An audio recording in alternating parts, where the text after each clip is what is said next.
Hello, everybody. How are you? It's Di Hill, transformational coach and energy healer. I am so excited to be here because I'm going to teach you some really awesome key techniques that when you've got these kind of in your back pocket, life is going to be so much easier. And today I am talking about that soul sapping, that debilitating, horrible pole-axing feeling of anxiety. Ugh. Anxiety, we are no strangers to it. We are all very, very aware of feeling anxious in the moment, and it can really have the power to kind of really stop you in your tracks, and where you're really like funneling a lot of energy and focus on what may or may not happen. So let's shine a light on this particular emotion, what it is, where it's coming from, why it's here, and then help you with some key techniques to radically release it. Well, first of all, the energy of anxiety is almost like a prolonged feeling of worry or fear or feeling scared about something that may or may not happen. Okay, it's really us trying to control a future situation and a future outcome that may or may not happen. And for our brains, we think that if we can try and make control when we feel out of control, that we somehow have a handle on it. So we almost like convince ourselves that worrying about something, feeling that we know that we'll put some plans in place, then somehow this is actually going to help the situation. So let's get one thing straight. The future never comes. Okay. Period. The future will never come. The future is just an illusion. Okay. The only thing that's happening right this minute is you watching this particular video on the topic of anxiety. It's not next week. It's not next month. It's not next year. We are here in the present moment. But when we are feeling anxious, we are putting all that fear, that worry, that stress about that future, that potential future outcome, that future worry, and drawing that energy into our brains and therefore being felt in our body as if it's actually happening. Now, the reason we do this is because the brain, the subconscious part of your brain, is all about keeping you safe. It's all about you making sure that you are not doing anything stupid that could threaten your survival, because your subconscious is a 2 million year old device that has never evolved, and it still thinks you are a cave woman and you have to worry about a predator or something threatening your life. Now, the problem is the subconscious doesn't know the difference between a real threat, something like a bear or a tiger, something that's going to come and eat you, and you actually managing a challenging situation. It doesn't matter to the brain. It feels like it is just the same.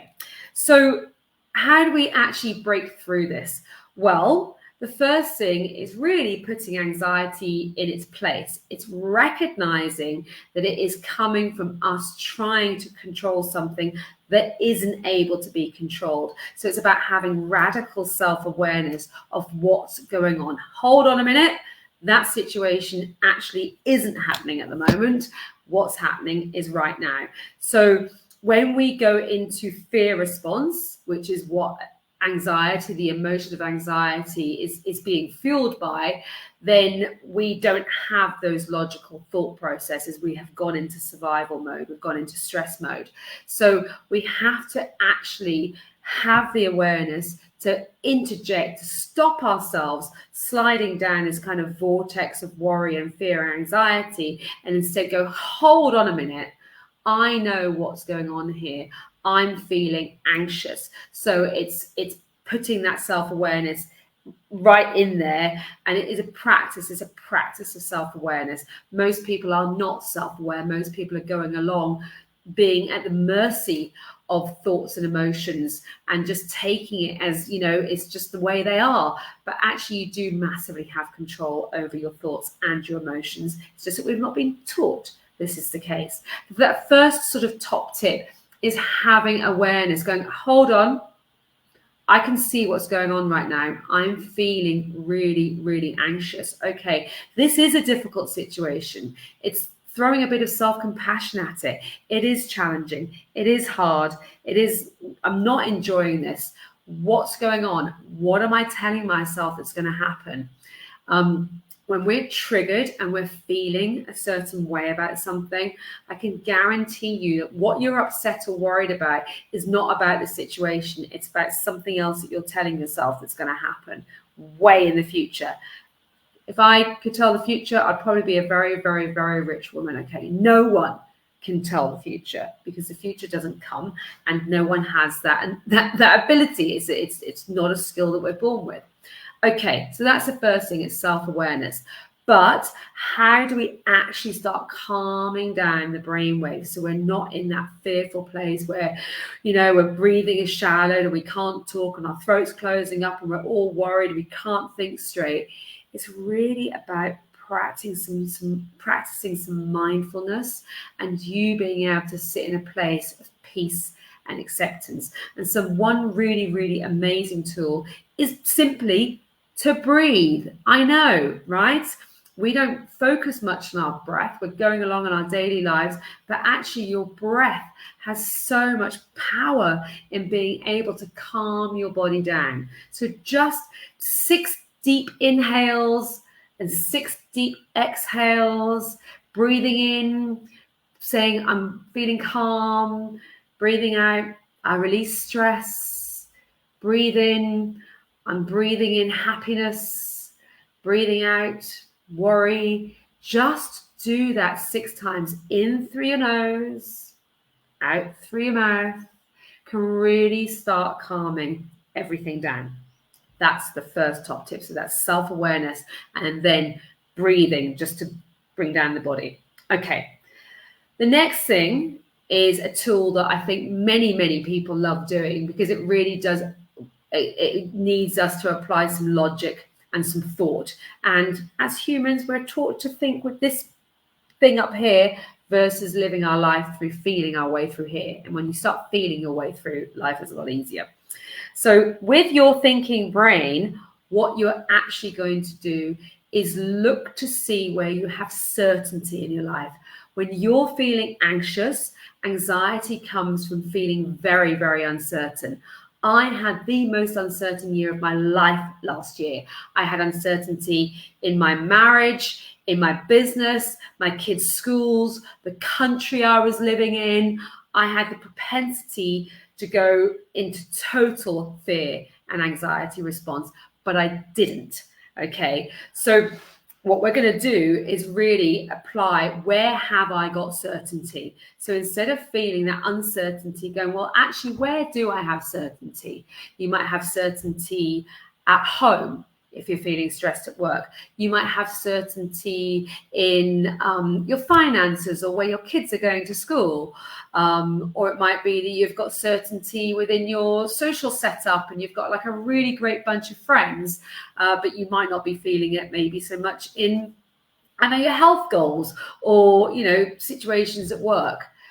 And then what you're going to do when you've actually realized there is certainty in your life, because you need to flood your brain with this knowledge. Your brain is negative dominant, so it's not automatically going to get you thinking of a place of certainty, is that you're going to sit down and really apply some logic to this. Okay, so how can I apply certainty to this uncertain situation? And just give yourself a few action steps. It might be if you're worrying about, say, for example, my mum back in the UK isn't very well. Okay, I could be in total anxiety every single day about it if I wanted to be, but I'm choosing not. So instead, the certainty is, okay, well, she had a really good day yesterday, or she's going to the doctor's today, or I'm going to give her a call later and see how she is. So applied a little bit of certainty and normality versus this kind of catastrophe situation out there. So that's a really good method to use if you are much more of a logical person. Okay, so that, and you can do that through journaling. Okay, the next technique is we're going to get a little bit more esoteric and more so into my world, and that is a Kundalini breathing technique. So for those of you that are very much, you're into your yoga, you're proper yogis, you know all about the alternate nostril breathing in terms of yoga. This particular breathing technique, we're just breathing through. I'm reflected, remember. We are just breathing through our left nostril. We are going to cover our right nostril up with our thumb. And what you're going to do, you're just going to breathe in and breathe out 5 times in and out through your nose. So,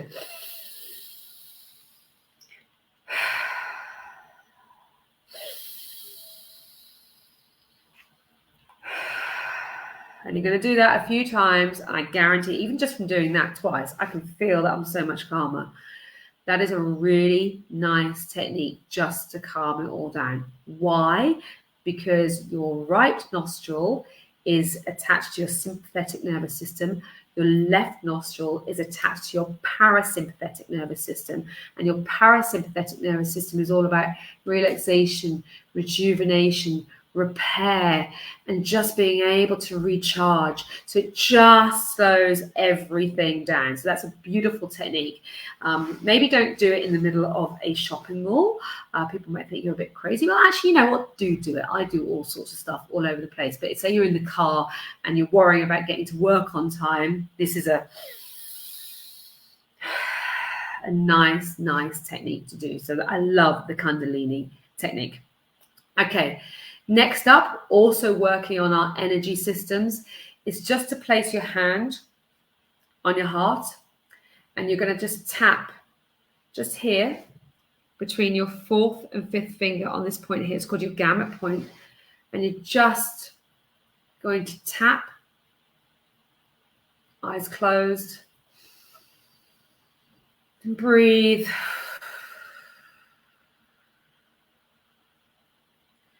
You're not distracting yourself. You can think about the anxiety.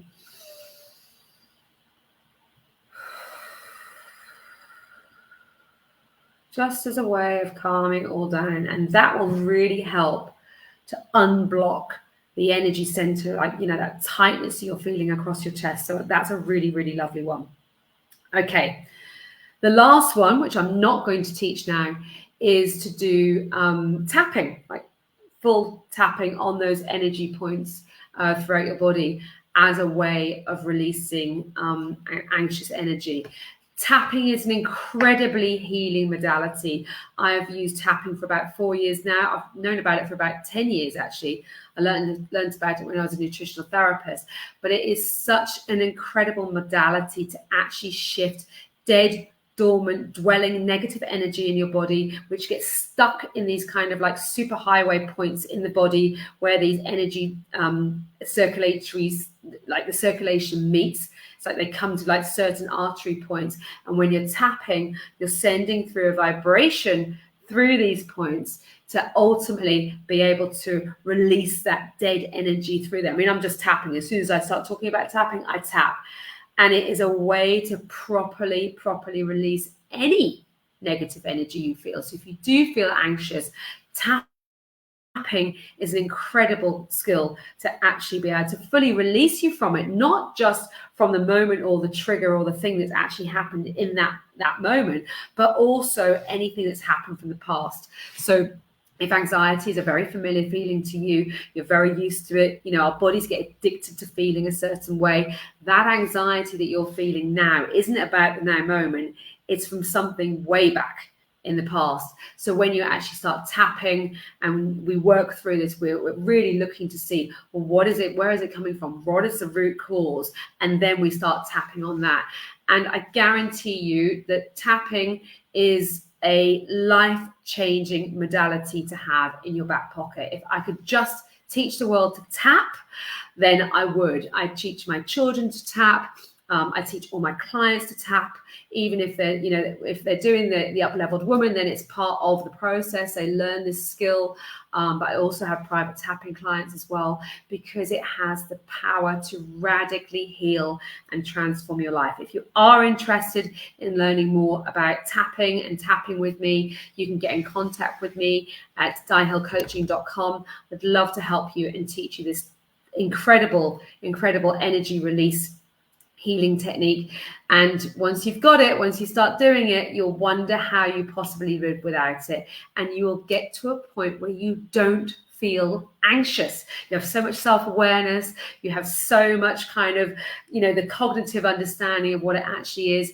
And then you've got the skills to actually release yourself from it. And once you release yourself from it, it's not even kind of within your experience. It's a beautiful place to be. So thank you so much for watching. Thank you so much for staying with me.